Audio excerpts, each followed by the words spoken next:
capítulo de número 10, versículo de número 12. Na minha tradução, na minha versão da Bíblia, diz assim: aquele, pois, que pensa estar em pé, cuide para que não caia. É um tema forte, irmãos. E quando eu recebi esse tema no meu coração, o Senhor falou acerca de muitas coisas. E ontem à noite nós estávamos num culto de mocidade, e a irmã estava pregando acerca de alguns personagens bíblicos, e alguns deles me chamaram a atenção acerca desse texto. E um desses personagens se chama Sansão. Mas eu não quero me deter aqui na vida de Sansão ou pregar sobre ele nessa noite. O texto que nos foi proposto fala acerca de aquele que está em pé, cuide para que não. E eu, analisando esse texto bíblico, me veio à mente alguns desses personagens que estavam em pé, mas por falta de zelo ou vigilância, excesso de confiança, muitas das vezes, deixaram-se levar por o seu conhecimento, por seu status, ou pela sua força física. A Bíblia diz no livro de Jeremias, capítulo 17, maldito é o homem que confia no homem e faz do seu braço a sua força e aparta o seu coração de Deus. E eu creio, pastor, que esse é um texto que fala muito acerca desse texto, que é o tema desta campanha. Porque o início de uma queda começa assim, quando nós, como crentes, começamos a confiar mais na força do nosso braço do que aquele que nos chamou e nos alistou para essa grande obra. Eu creio que quando nós começamos a confiar em nós, achamos que somos autossuficientes, que não precisamos mais de oração, leitura bíblica, que não precisamos mais da comunhão entre os irmãos, que não precisamos mais desse ambiente para viver. Aí começa a nossa ruína. Porque a primeira coisa que nós precisamos entender, precisamos ter a comunhão com esse Deus. Eu, lendo a história de Sansão na manhã de hoje, eu entendi que Sansão foi dado, aleluia, a Manoá e a sua esposa, porque a sua esposa não podia gerar filhos. E Deus dá a esse menino a sua esposa, e faz um voto de Nazireu a esse menino, que ele não podia passar navalha sobre a sua cabeça. Conhecemos a história. Sansão era um poderoso guerreiro e lutava contra os filisteus, mas tinha um problema. Ele era muito apaixonado, vamos dizer assim, e começou a olhar para uns lados que não era para olhar, a fazer umas alianças que Deus não se agradara. E numa dessas alianças ele vai se agradar de uma moça chamada Dalila. A Bíblia diz que ele se encanta com essa mulher e ela faz de tudo para persuadi-lo e contar o seu segredo, porque os filisteus queriam derrubar esse homem, porque tinham feito de tudo para tirar, para matar a Sansão, destruir esse homem, porque eles não conseguiam destruir. Um homem sozinho ganhava de 1000 homens apenas com a força que vinha dos céus para a sua vida. Aleluia! E isso lhe mantinha firme na presença de Deus. Só que no momento de distração desse homem, o seu coração amolece, de tanto Dalila incomodado e dizer: eu preciso saber a verdade, fala para mim, da onde vem a tua força, como tu é tão forte. Ele conta algumas histórias para Dalila, e todas as vezes que Sansão está deitado dormindo, ela acorda ele no meio da noite e diz: aí vem os filisteus, e ele se levanta com a mesma fúria, e chega um ponto que ela diz: olha, já são 3 vezes que tu tem me feito de boba, que tu tem me enganado, que tu tem me desprezado. Olha só como é o inimigo.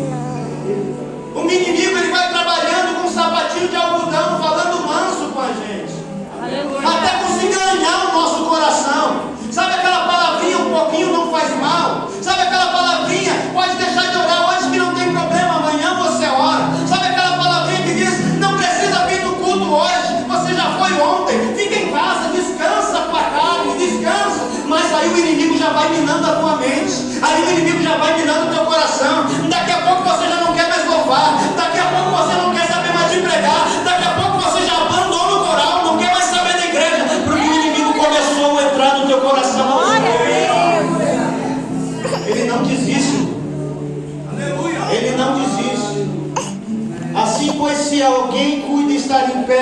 para que não... A gente tem muitos anos de dizer, não, mas eu estou na igreja, eu estou firme, eu oro, eu jejuo. Sansão sabia que Deus era com ele, quem sabe? Esse excesso de confiança fez com que ele caísse. Porque ele abrindo o coração para Dalila, ele vai dizer, olha, o negócio é o seguinte, eu sou escolhido de Deus.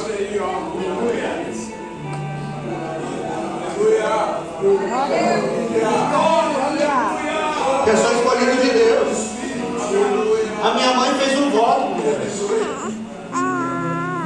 Eu sou nascido de Deus, eu sou escolhido dele. E ela fez um voto que eu não posso cortar o meu cabelo. Aleluia. E o inimigo disse, ganhei. Consegui o que eu queria. Tenho ele nas minhas mãos. Esperou ele dormir. Tu acha que o inimigo vai te atacar quando você estiver de olho aberto? Tu acha que o inimigo vai te atacar quando você estiver vigilante? O inimigo sempre te ataca quando você está adormecido. O que é adormecido, pregador? Apostatado da fé. Infelizmente, como foi dito aqui, louvar é uma bênção, é muito bom. Mas se nós não mantermos uma vida de oração, nós não vamos permanecer na presença de Deus, porque os dias são maus e cada dia vai ficar pior. Não vai melhorar. Eu amo louvar o Senhor, mas eu sempre digo que tem um propósito em tudo. E o princípio é, primeiro, os céus. Primeiro, os céus. Eu não consigo louvar a Deus sem não sentir a presença dele, irmão. Sinceramente, se for para mim abrir a minha boca aqui para cantar que nem um cantor do mundo, eu não abro a minha boca. Se for para mim cantar aqui para mim me aparecer, que eu diminua e que ele cresça, porque a glória não é minha. E se eu tenho voz para cantar hoje, foi porque ele me deu voz para que eu cantasse aqui hoje. E se ele te deu voz para cantar, cante. Mas sabe que a glória não é tua. Os irmãos cantaram aqui. A glória é dele. É para ele. Sabe aonde começa a queda? Eu toco muito. Eu toco demais. Quem é esse cara para vir tocar do meu lado aqui? Não toca nada. Eu tenho que falar, irmão. Porque infelizmente existe no nosso meio pessoas desse jeito. Se tu toca muito, dá glória para Jesus. Porque daqui a pouco ele pode gangrenar o teu braço e tu nunca mais tocar na tua vida. Se você toca hoje, toque com todo o teu zelo, com todo o teu carinho. Chore na presença de Deus. E sabe que você está tocando, você é um instrumento de Deus para vidas serem impactadas. O teu som não pode ser algo ruim aos ouvidos. Aleluia. Tem gente que toca tão barulhento que não dá vontade de ouvir. Música não é barulho. Adoração não é barulho. Então vai ler Bíblia, porque Deus não recebe qualquer coisa não. Ah, mas Deus recebe. Quem te falou que Deus recebe? Vai ler Bíblia. Se Deus recebesse tudo, dois personagens lá não tinham sido fulminados. Deus recebe. Eu estou fazendo para Deus, então faz o melhor. Entrega tudo nas mãos dele, porque ele te chamou. E o coração soberbo é procedente à ruína. Pode ter certeza que se hoje você está empinando o teu narizinho achando que é alguma coisa, amanhã você vai estar caído prostrado diante dos homens. Então entenda, te humilhe diante da presença de Deus, para que ele te exalte no tempo para tudo. A glória dele, a honra dele, a majestade dele, o poder dele.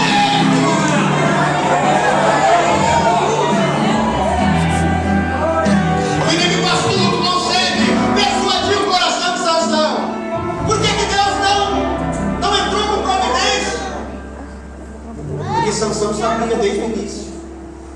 Sansão foi criado, crente de berço, sabia o que podia e o que não podia fazer, era instruído. Mas assim como nos nossos dias, tem pai crente, tem mãe crente, mas a primeira coisa que diz: meu pai é chato, minha mãe é chata. Aleluia. Eu tenho filho adolescente também. Eu tenho uma filha já com 18 anos, 19 anos, eu já sou avô com 37 anos, misericórdia da minha vida. Tenho uma filha de 15 anos também. Eu, Wagner, eu considero meu filho, mas é meu irmão. Aleluia. Eu sei como é um jovem te pentelhando todo dia, mas é porque eles gostam de estar envolvidos. Só que o inimigo é mais astuto que eles, e nós como pais precisamos ser vigilantes, sim. Precisamos saber aonde os nossos filhos andam, sim. Precisamos saber com quem os nossos filhos andam, sim. E outra coisa que eu vou dizer para todo crente que está aqui ouvir: não deixa o teu filho fazer aliança com qualquer pessoa, não. Cuida dele, zela por ele, porque você ainda é responsável por ele.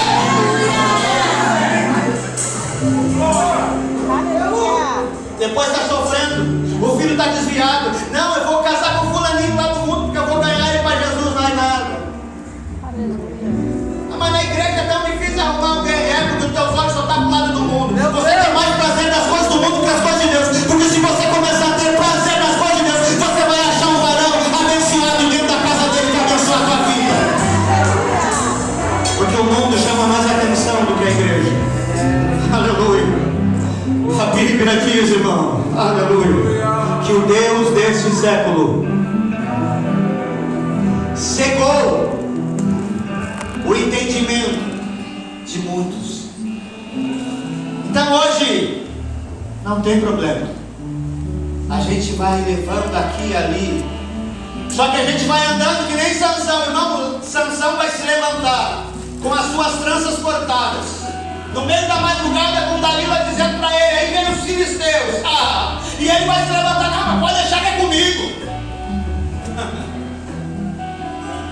Só que a Bíblia diz: mal sabia Sansão que o Espírito do Senhor tinha se retirado dele. Meu Deus, Espírito Santo. O Espírito de Deus se retirou dele. Prenderam a Sansão. A primeira coisa que fizeram com ele foi o que, irmão? Arrancaram os olhos dele. Mal sabendo eles que estavam fazendo um benefício para Sansão, porque Sansão pecava nos olhos. Ele não podia ver uma mulher bonita. Agora a primeira coisa que os homens fazem é arrancar os olhos dele. Prendem ele. Ganhamos a guerra. Levam ele para o arraial dos filisteus. Agora vão fazer uma festa, porque prenderam um grande soldado. Tudo uma ruína, irmão. O homem que era uma bênção, batalhava e não perdia uma batalha, porque o Espírito de Deus estava com ele. Aleluia. Agora o Espírito de Deus se retira e ele é preso. Sofre retaliações, fica cego, vai parar lá no arraial dos filisteus, fica preso. Agora eles vão fazer uma grande festividade. A morte dele vai ser tremenda, porque a Bíblia diz que ele matou mais homens na sua morte do que em vida. Mas ele reconheceu a sua debilidade e fraqueza. No momento da sua aflição, ele vai orar ao Senhor. Aleluia. Eu entendo que mesmo que nós venhamos estar prostrados, o Senhor está sempre pronto a nos ouvir. O problema é que às vezes a gente não quer admitir a nossa queda.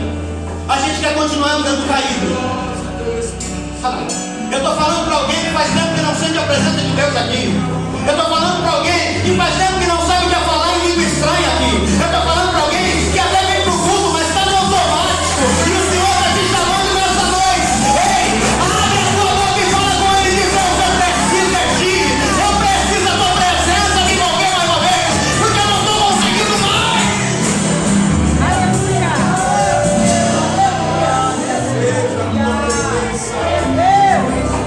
A Bíblia diz que ele mesmo cego, dentro daquele palácio, ele pede para ser amarrado às colunas do palácio.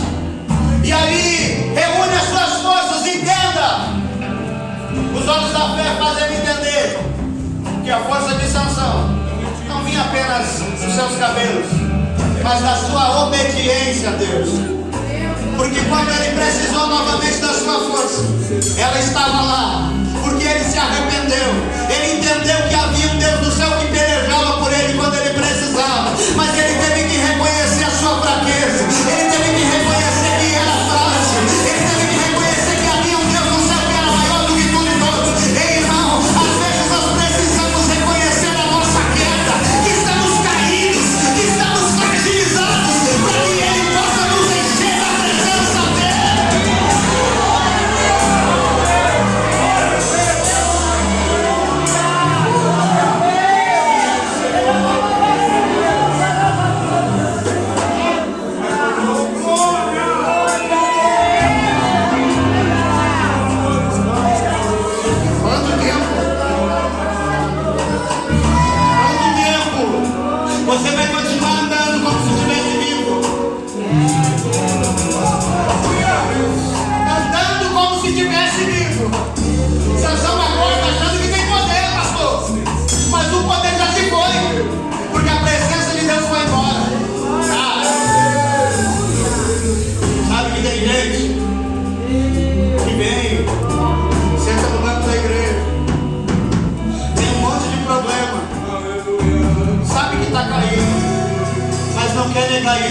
Não quer confessar isso para os homens, não, irmão. A gente não confessa nada a homens, a gente confessa a Deus. Quanto tempo você anda prostrado diante das situações? E o que eu mais fico indignado é que hoje a gente faz tudo ao contrário do que fazia antes. Hoje, em vez da gente buscar Deus primeiro, a gente vai buscar outras coisas. Hoje a gente tem tudo na igreja, irmão. A gente tem psicólogo na igreja. A gente tem tudo na igreja. Porque a gente não precisa mais de Deus. A gente faz palestra para casal. A gente não precisa mais de Deus. Porque a gente já não quer mais se dobrar como se dobrava antes.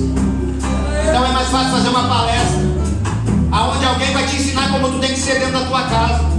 Irmão, na minha casa quem sabe sou eu. Aleluia. E a minha casa nunca vai ser exemplo para a tua casa. Cada um sabe a maneira que tem que ser dentro da sua casa. A casa de um não é exemplo para a casa de outro. O nosso exemplo veio do céu para mim, para a tua vida. Esta aqui, ó, é o nosso maior exemplo. A Bíblia Sagrada é o nosso exemplo.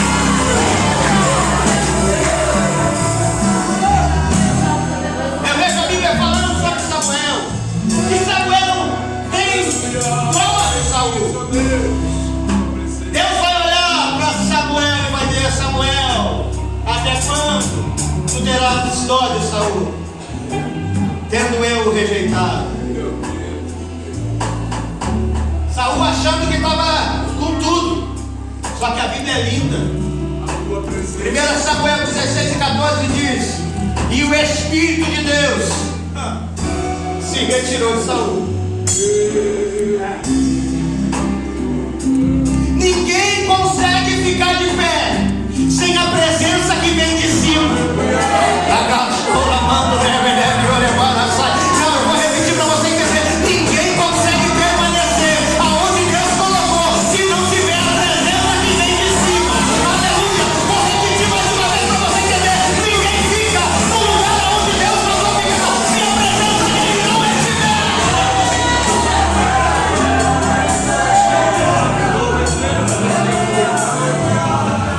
O reino é meu. Eu coloco quem eu quero. Aqui é do jeito que eu quero. O imperador. Deus não manda mais, sou eu que mando. O culto tem que ser como eu quero, da maneira que eu quero. Tem que começar assim e terminar assim. Então não é mais Deus que manda. Meu Deus! Aleluia! Eu sei de uma coisa, irmão. Como o culto começa, porque nós temos ali os ritos do culto. Os 2 hinos da água, a oração. Mas como termina eu não posso dizer não. Porque quando o Espírito de Deus entra na igreja, aleluia, a gente até sabe como começa, mas a gente não sabe como termina. Porque aqui começa uma língua estranha, ali começa o outro ser renovado. Ele enche a casa da presença dele e todos são cheios do Espírito Santo. A gente sabe como começa, mas a gente não sabe como termina.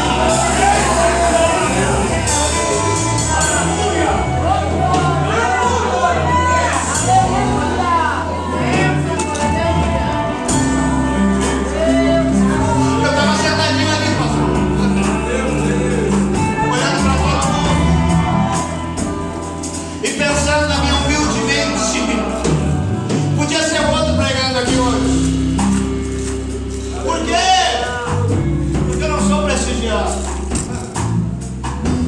Eu não tenho meu nomezinho estampado em todos os cartazes. Aleluia. Mas a minha certeza é: o meu nome está escrito no livro da vida. A minha certeza é que foi Ele quem me chamou. A minha certeza é que foi Ele quem colocou no coração do irmão Antônio. Convido o Diego para pregar nessa noite, porque eu preciso alertar alguém. Ei, tu tá achando que tá de pé, mas na realidade tu tá caindo faz tempo. Se levanta em nome do Senhor Jesus. E tu tá prestes a cair, não se levanta. Comece a adorar.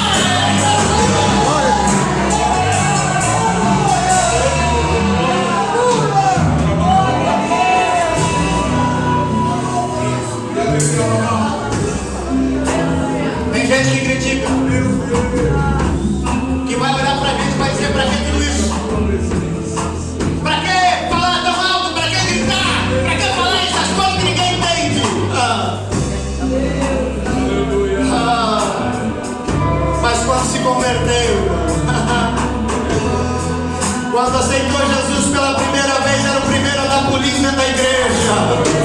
Era o primeiro a falar em língua estranha no canto, agora fica só murmurando com a cara que parece que chupou no vão cedo. Ei, cadê o Espírito Santo na tua vida, meu amado e minha amada? No nome do Senhor Jesus Cristo, eis o prossegue com ruína. Se levanta porque tu já vai caindo.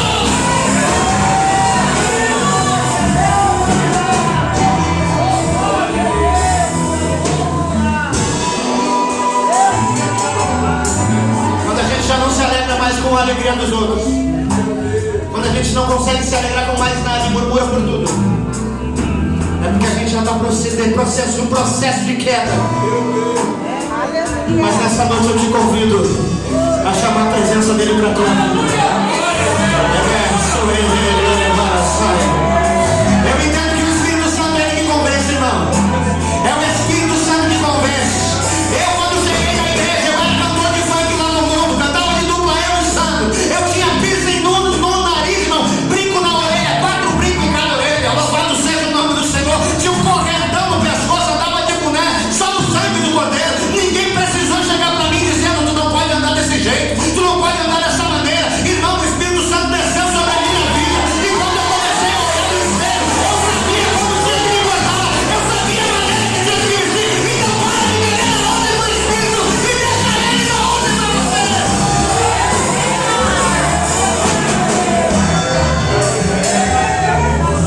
Se Deus quiser me aceitar, ele tem que me aceitar sim, ele já te aceitou. Então para de querer mandar no Espírito Santo. Ai, mas ele atenda com o coração, irmão. Deus não é açougueiro.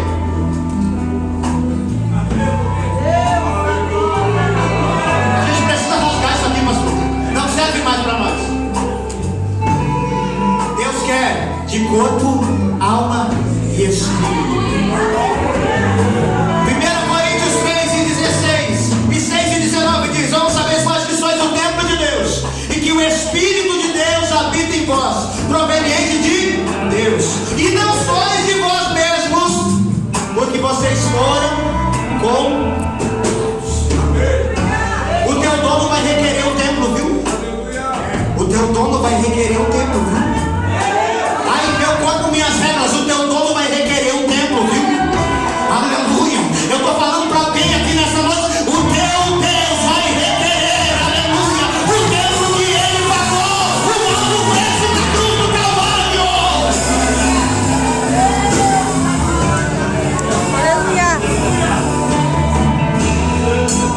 Sabe onde que começamos a cair?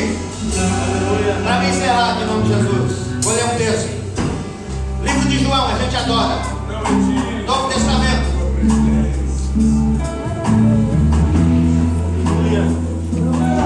Aqui começa a ruína da igreja. Evangelho de João, capítulo número 8. Todo mundo ama esse texto aqui, irmão. Quem conhece? João 8:32, quem conhece? João 8:36, quem conhece?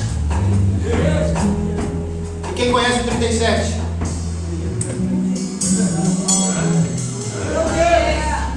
Esse é o problema. Aleluia. A gente adora dizer: se pois o Filho vos libertar, verdadeiramente sereis livres. Mas sabe por que a gente está caindo? Meu Deus. Sabe por que a gente está caindo? E aí?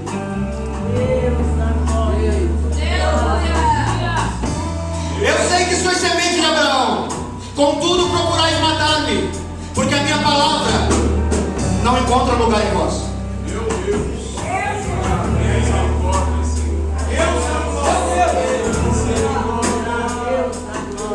Como é que a gente mata ele, pastor? Toda vez que a gente diz: não, isso aí é retrógrado, isso é passado, isso aí não vale mais pro dia de hoje, tem que ser atualizado. Meu Deus.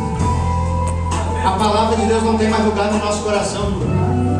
Porque se ela tivesse, não teria tanto crente deprimido no nosso meio.